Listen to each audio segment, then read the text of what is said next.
and welcome to this, another episode of the Coffee at 11 show. Delighted to have you here, brought to you by Wigwam and indeed supported by the Limerick Post, hashtag keeping Limerick posted, hashtag Limerick and proud. And it's my very great pleasure to introduce you to our very special guest for this morning, Joanna Ryan-Purcell. Joanna Ryan-Purcell, say hello, cheers with your coffee mug. Hello, I just have a glass of water this time, but hello, cheers to everybody. I was always painting and doing little bits of writing and stuff when I was a child. Like I said, always outside. This is something I say to a few people, not a lot of people, but I spent a lot of my childhood on my own because we grew up in the countryside.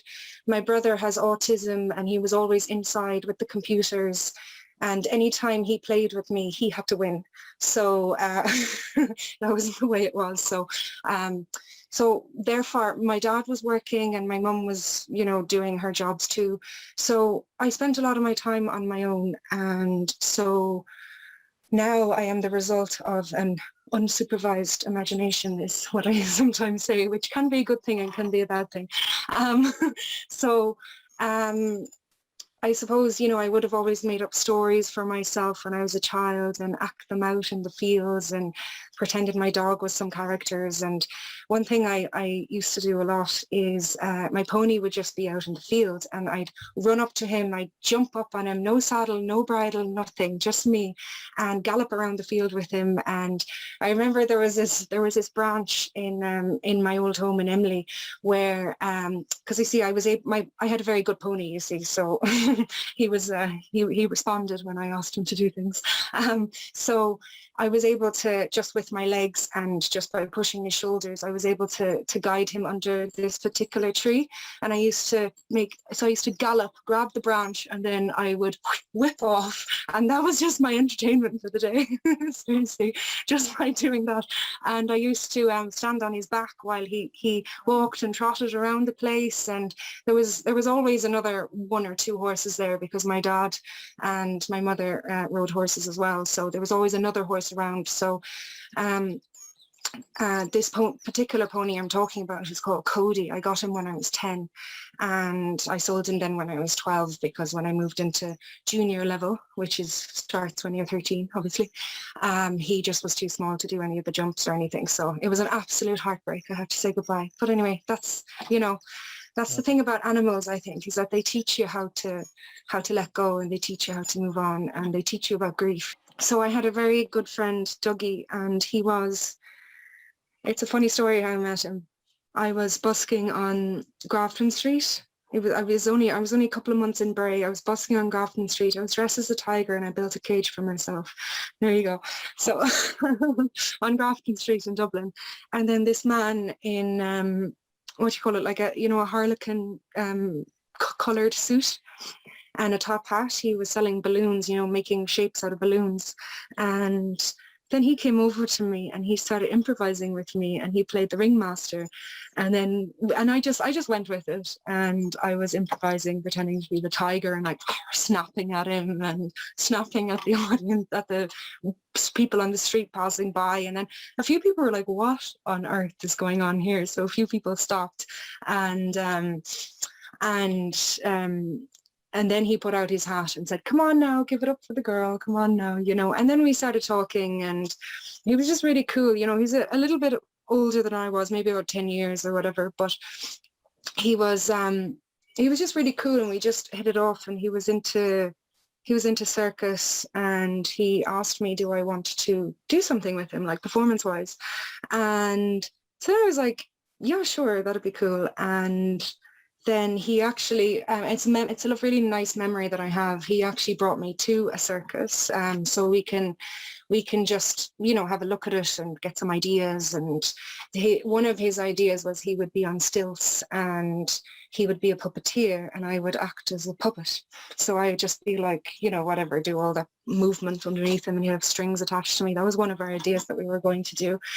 And then anyway, we ended up becoming just really good friends as well. And he had a really difficult life. So there were a lot of things he could empathize the way when people, they can understand, shall we say, they can just understand things. And I hadn't really met anybody who understood anything that I went through, it was always a bit like, oh, cop on, Joanna, or, oh, look, other people have it so much harder than you. Would you stop complaining? And so I thought, maybe I am just being a little bit spoilt or whatever. Do you know what I mean? Or maybe I am a bit, but I just never met anybody who, you know, said, you know what, I understand, Joanna, and it's okay. So, but he did that, and he understood. And so I was able to talk to him about anything. But one of the days I was up in Dublin, and on my way home, I said, here, I'll call into Dougie and see if he's there. He lived in Sagart in Dublin. So it was on the entrance, the exit for Sagart was on my way home, you know, on the N7. And and for the last couple of months, I've been trying to call him and text him, and there was no reply, no response. And I just assumed he was gone to France, you know, because that's what he said. He'll probably take off to France. And then the phone just always rang out, and then eventually it was just off.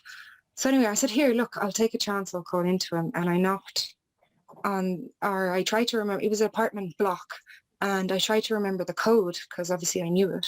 But I was trying to remember, and I thought it was it. Maybe it was changed or something, but I don't know. For some unknown reason, it just wasn't right. And then some woman walked out, and I said, oh, sorry, I'm just trying to remember what the code was. Do you know if Dougie still lives here? And she said, the English guy. And I said, yeah, he's dead. And I was like, and I said, what? And she said, yeah, they found him a week later. He just died in his apartment. And I just, like, obviously I was just shocked. I said, oh, and then she realized that she just broke some news to me. I just said, oh, we were very good friends. And she said, oh, I'm so sorry. Then I just kind of went to the car and I cried and I broke down.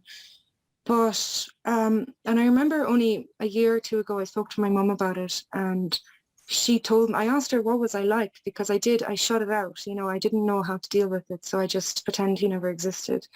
And so I remember she said to me, she just said, yeah, when he walked home, he just said with a complete deadpan face, Dougie's dead. And that was it. You never spoke about him again. And then it was only, I'd say a couple of years ago when I started bringing up a whole load of stuff from the past just so I can bring it up and release it and let it go, rather than it staying there and poisoning, you know what I mean? And so I had to face that and go through that, and I didn't face it at all for a whole, 7 years or 8 years, however long it was. I was in the secondhand shop in Nenagh. It was the secondhand bookshop, and I was in there, and believe it or not, Madonna's biography jumped out at me. And something just told me, just buy that and read it now. And so I got it, and I was like, I didn't really listen to her music at all, ever. I didn't really know much about her. I was like, why suddenly Madonna all of a sudden, you know? And so I read her book anyway, and it was really, really inspired me. And now I don't agree with anything like that she's become or whatever, but just her music, I preferred her 80s version. But anyway, we'll leave, that's a different topic altogether, so we'll leave that alone. But it was just when she was what age was she, 18, 19, whatever, she took off to New York with just $35 in her pocket, and all the stuff she went through, and no matter what, no matter who said what to her, no matter what obstacles got in her way, she always kept that fire lit and always found the way to get there. And I just said, if she can do it, so can I. So I got my fire back, and I said, you know what, I'm not letting anybody stop me. I wanted to ask you, if I may, what have you learned in COVID that you're not letting go of as we emerge from COVID? What is Joanna Ryan-Purcell keeping on? I think I learned I learned to challenge my own creativity. That's something that I really focused on, was to really find, okay, who am I as an artist? And also the fact that a lot of things were postponed, a lot of things were cancelled. I was just about to do a show and all of that had to stop and blah, blah, blah. So I really went on the journey of who am I without all of these other exterior things. Who am I without these exterior things? Because I always clung to exterior things as the light, you know, the hope light, shall we say, to get me through. Whereas now I know that I'm okay. And I know that I'm okay to go inside, and I know I'm okay to let go all of the exterior things just for a moment, just to see who am I on the inside without all of that. And COVID, the lockdowns just gave me the time to do that. And I don't think I would have had the time to do that otherwise. And to really go in and challenge blocks that I have. And I expressed all of that through my art and my painting. And I was stuck with painting as well, that I have been for the last few years. And just only recently, in the last few weeks, I managed to unblock that. And I'm really, really happy about that. I found it. And yeah, so that's really what it's giving. Joanna, is you come across a friend who is struggling more than you are through what we've been through for the last 15 or 16 months. What would be your advice to that person? Somebody who's in the depths of their struggles. Specifically as a result of COVID, I think is okay. The framing of the question. Okay. Personally, like, obviously. Yeah. You meet a friend and it's obvious that they're hurt because of lockdown, and you know you've gone inwards and found magic. Somebody else might go inwards and not find that. So you find somebody struggling, what would you recommend to them? Well, I think it's a really hard thing to believe until you actually feel it, is that everything you need is inside of you, and all the love you need is inside of you. The best friend you need is inside of you. Yes, it's nice to have those people around you just to remind you that yes, you are okay, and yes, I am here if you need to talk. But it's something that I couldn't believe for so long, and it's because I went through all those unblocking the personal things that I started to feel it. So I think I would just say, just believe that one day you will meet that complete and utter true love, which is yourself, and keep that in your sightline, and one day you will.